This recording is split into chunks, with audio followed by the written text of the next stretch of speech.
લીમખેડા મામલતદાર કચેરીમાં કામ માટે આવતા અરજદારોને લાઇનમાં ઊભું રહીને ટોકન લેવું ફરજિયાત કરતા લોકો પરેશાન થઈ રહ્યા છે। મામલતદાર કચેરીમાં કોઈ પણ કામ માટે જતા અરજદારને 20 રૂપિયાની ટોકન લેવી પડી છે। સમય મર્યાદા ઓફિસ ટાઈમ પૂરતી, જો કામ ન થયું તો બીજા દિવસ ફરી 20 રૂપિયાના ટોકન માટે સવારથી લાઇનમાં ઊભા રહેવું પડે છે। ટોકન પ્રથા બંધ કરવા લોકોની માંગ ઉઠી છે અને ટોકન પ્રથા બંધ નહીં થાય તો આદિવાસી પરિવારે આંદોલનની ચીમકી ઉચ્ચારી છે। અમે આજે મામલતદાર ઓફિસ પર આવેલા છે। અમે 2 દિવસ પહેલાં અહીંયા થોડું કામ હતું મારે કાગળ લાવવા વિશે, તો અમે અહીંયા ગેટની અંદર એન્ટ્રી થયેલા તો અમને ગેટ પર રોકી દેવામાં આવ્યા। કીધું કે તમારે ટોકન લેવું પડશે। મેં કીધું ભાઈ મેં તો કાલે ટોકન લીધેલું, તો કે કાર પર ટોકન નહીં ચાલે, તમારે આજે જ ટોકન લેવું પડશે। બીજું હવે એના માટે એક ટોકનના 20 રૂપિયા લે। મેં 2 વાર, એક દિવસ બી 2 વાર મેં ટોકનના પૈસા આપ્યા હતા, તો અમારે ત્રીજી વાર થયું તો કે 20 રૂપિયા આપવા પડશે એમ કે।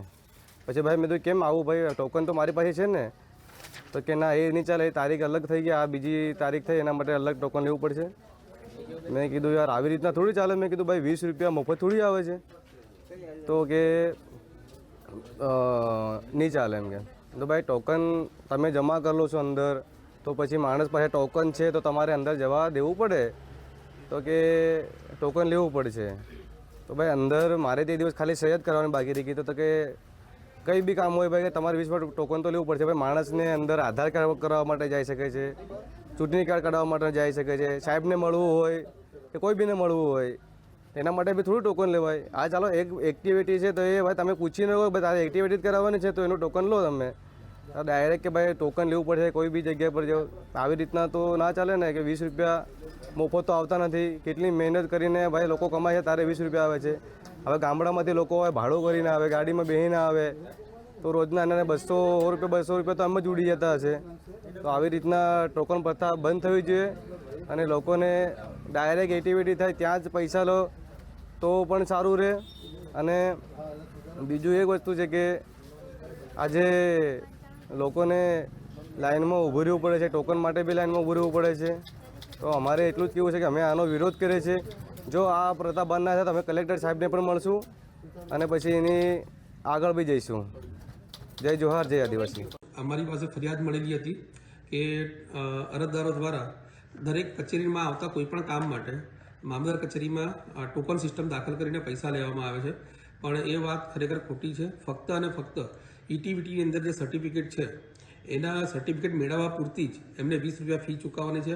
અધર કચેરીમાં એમની અરજીના કામે તપાસ માટે આવ્યા હોય અથવા તો કોઈ અધિકારીને મળવું હોય તો એમાં ફક્ત અને ફક્ત રજિસ્ટરમાં એન્ટ્રી કરવી જરૂરી છે, કે જેથી કરીને આપણને ખબર પડે કે ભાઈ કેટલા અરજદારો રોજના કચેરીમાં આવે છે। અને બીજું કે અરજદારોની ફરિયાદ હતી કે ભાઈ ટોકન સિસ્ટમમાં અમે બહાર પણ લાઇનમાં ઊભા રહીએ છીએ અને અંદર પણ લાઇનમાં ઊભા રહીએ છીએ, તો અમે રજિસ્ટરમાં એન્ટ્રી કરવા પૂરતી એમની ત્યાં આગળ લાઇન જરૂરી છે। બાકી અંદર જનસેવા કેન્દ્રમાં ગયા પછી એ જે તે કન્સલ્ટ ડેપ્યુટી મામલતદારને અરજી સ્વીકારી અને ત્યાં જ ટોકનની રકમ સ્વીકારવામાં આવશે, જે સરકાર દ્વારા માન્ય કરેલી છે કે જનસેવાના દાખલામાં 20 રૂપિયા લેવાના છે, તો એ 20 રૂપિયાની ફી ત્યાં આગળ જમા કરાવી દેશે। હાલ આ જે ટોકન સિસ્ટમ છે એ ચાલુ છે કે નહીં? આથી અરજદારોના કહેવાથી અમને લાગ્યું કે નહીં, ખરેખર ટોકન સિસ્ટમ બંધ કરવી જોઈએ, તો અમે આ ટોકન સિસ્ટમ બંધ કરી છે।